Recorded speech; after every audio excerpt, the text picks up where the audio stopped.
जय स्वामीनारायण। क्या आप ध्यान करते हैं? अगर करते हैं तो कितने वक्त करते हैं? और क्या आपको आत्मा की अनुभूति हुई? एक कमेंट। काफ़ी जिज्ञासा से भरा आपका ये सवाल है, प्रश्न है या फिर कमेंट है। हालांकि आप इस चैनल के पुराने व्यूअर रहे हैं, तो नॉर्मली जिसे ध्यान कहा जाता है कि एक पर्टिकुलर जगह पर हमें बैठ जाना है, आंखें बंद करनी है और ध्यान में होना है या फिर ध्यान करना है। क्यों करना है? ताकि हम आत्म स्थिर हो जाएं या फिर हमारी स्टार्टिंग हो जाए। मतलब हमें ध्यान में होने के लिए उसके बाद एक जगह में बैठ करके आंखें बंद करके ध्यान लगाने की जरूरत ना पड़े। मतलब जो प्रैक्टिकली हमारा ये जीवन होता है, इसमें हम अपने आप ही ध्यान में हो जाएं, इसलिए हम वो वाला ध्यान करते हैं जो कि एक शुरुआती ध्यान होता है। एक जगह बैठ करके आंखें बंद करके ध्यान लगाने वाले ध्यान की मैं बात कर रहा हूँ।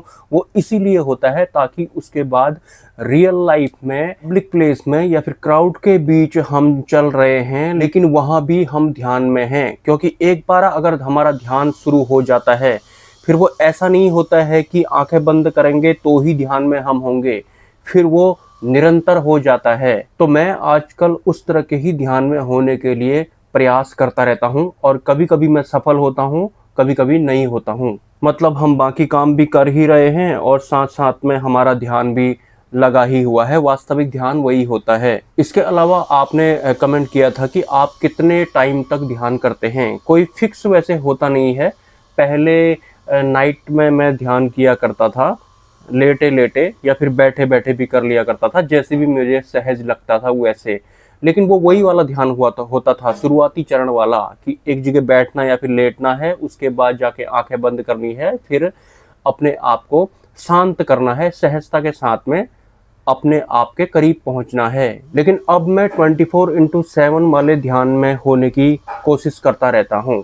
और जहां तक रही आत्म अनुभूति की बात, तो आत्म तत्व जो होता है उसका भास भी मुझे हुआ है। पूर्ण रूप से नहीं हुआ है, लेकिन जितना भी हुआ है हमारे गुरु जी की कृपा से हुआ है। तो मैं कोशिश करता रहता हूं कि इसकी मेरी क्वांटिटी बढ़ जाए, इसकी लिमिट, मेरी आत्म तत्व वाले दायरे की लिमिट मेरी बढ़ जाए। और वास्तव में आत्म तत्व जो होता है बुद्धि मन से परे का एक अलग ही तत्व होता है, और बिना गुरु की कृपा के हम वहां तक नहीं पहुंच सकते। ये भी बिल्कुल 100% सत्य है। आप लोग बहुत टाइम से इस चैनल के वीडियो देखते हैं या फिर सुनते हैं, तो आप में से बहुत सारे लोग डिटैच तो होने ही लग गए होंगे। वैसे बहुत सरल है, लेकिन हमारे बहुत लंबे समय से मन बुद्धि में सरवाइव करने की वजह से या फिर जो इस दुनिया में चलता है उसको ही सच मानने की वजह से हमें ऐसा लगता है कि कुछ और होता ही नहीं होगा। बल्कि जैसे जैसे ये चीज़ें छूटती हैं ना हमसे, वैसे वैसे हम आत्मा की ओर बढ़ते हैं, भले ही आंख बंद करके या फिर खुली आंखों से। और छूटती है से मेरा मतलब ये नहीं है कि इन सबको छोड़ देना है। वो छूटना आंतरिक स्तर पर होता है, इंद्रिय के बल पर उनको छोड़ना होता है, इंद्रियों को समझना होता है।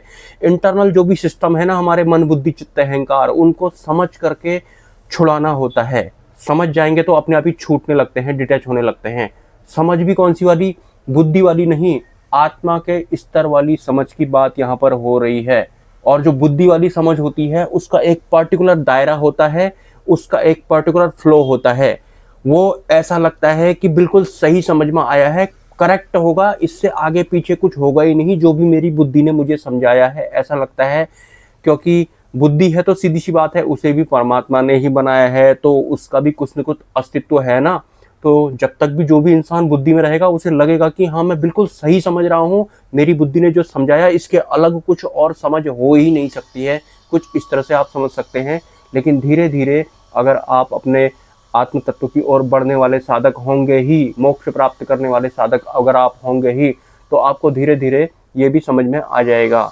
इसके अलावा जब मैं माला जप करता हूँ, तो शुरुआती चरण में मैं जो माला जप किया करता था भगवान स्वामीनारायण के नाम की, तो वो मैं माला जप कर रहा हूँ एक जगह पे बैठ करके, कुछ इस तरह से मैं करता था। हालांकि आंखें बंद करके मैं माला जप करता था, लेकिन बाद में मैंने अपने इस माला जप को स्विच किया कि मैं माला जप नहीं कर रहा हूँ, मेरे जो गुरुजी है ना वो मेरे थ्रू माला जप कर रहे हैं।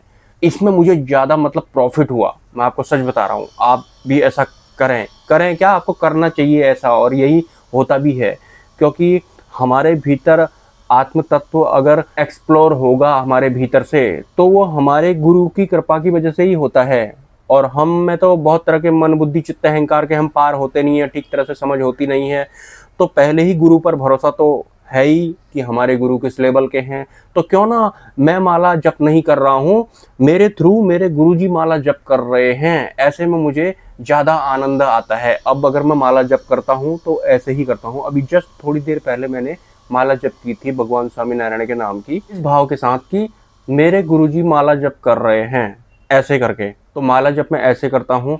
और ध्यान जो आप कह रहे हैं ना, जो कि एक जगह बैठ के करना होता है, वो मैं अब बहुत रेयरली करता हूँ वाला ध्यान। मैं कोशिश करता हूँ कि पब्लिक में मैं जहाँ भी जो भी काम मैं कर रहा हूँ उसमें मेरे को वो ध्यान घट जाए, जो कि उस ध्यान का अगला चरण होता है जो हम एक जगह बैठते हैं।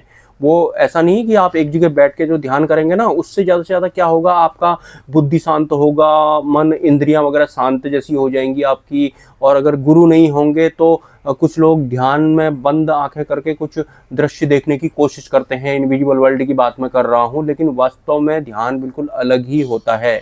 ध्यान घटित होने का मतलब है कि आपको उसके बाद ध्यान से जब आप उठ जाएंगे, उसके बाद यहाँ भी आप ध्यान में ही रहेंगे, बाकी काम भी आप कर रहे होंगे, मतलब 2 in 1 वाला जैसा सिस्टम हो जाता है। और वो होता है वास्तव में, आपने देखा होगा ना, बहुत सारे जो भगवान वगैरह होते हैं उनके बहुत सारे हाथ होते हैं, बहुत सारे उनके और भी सारे भी होते हैं किसी किसी के, तो वो सब अलग अलग काम कर रहे होते हैं। ये हाथ कुछ और काम कर रहा होता है, वो हाथ कुछ और काम कर रहा होता है। एक तरीके से आप ये सोच लो, आप ध्यान में होने का मतलब ये है कि जैसे आप अभी सिर्फ राइट हैंड से लिखते हैं, कुछ लोग लेफ्ट हैंड से लिखते हैं। आपसे अगर मैं कहूँ, क्या आप दोनों हाथों से लिख पाएंगे? क्या प्रैक्टिस करेंगे तो आप दोनों हाथों से भी लिख लेंगे एक ही टाइम में। और लिखना भी एक जैसा नहीं है। यहाँ पर बैठा हुआ कोई इंसान कुछ बोल रहा है, वो आपको राइट हैंड से लिखना है। इधर पर बैठा हुआ कुछ इंसान कुछ बोल रहा है, वो आपको लेफ्ट हैंड से लिखना है। मतलब दोनों की स्क्रिप्ट अलग अलग होगी। आप तब भी लिख रहे हैं, लिखने वाले ऐसे भी लिख देते हैं। तो उस तरह का ही ध्यान घटित होना भी आप कह सकते हैं। ऐसा नहीं कि आंखें बंद कर दी, बुद्धि मन शांत हो गया, बस वही ध्यान हो गया, उतने तक ही ध्यान नहीं है। ध्यान भी अनंत होता है, लेकिन जहाँ से सत्य प्रकट होता है तो फिर सत्य ही सत्य बचता है। मतलब ध्यान भी उसके बाद खत्म हो जाता है। सत्य मतलब परमात्मा की बात मैं कर रहा हूँ। सो ये था आज का वीडियो। ऐसे ही जिज्ञासा भरे प्रश्न आप टेक्स्ट कर सकते हैं मुझे, व्हाट्सअप भी आप लोग कर सकते हैं। जिनके पास मेरा नंबर नहीं है उनको मेरा नंबर कम्युनिटी पोस्ट में मिलेगा या फिर किसी वीडियो के कमेंट सेक्शन में मिल जाएगा। मिलते हैं किसी नेक्स्ट वीडियो में। नमस्कार, हैव अ नाइस डे। जय स्वामीनारायण।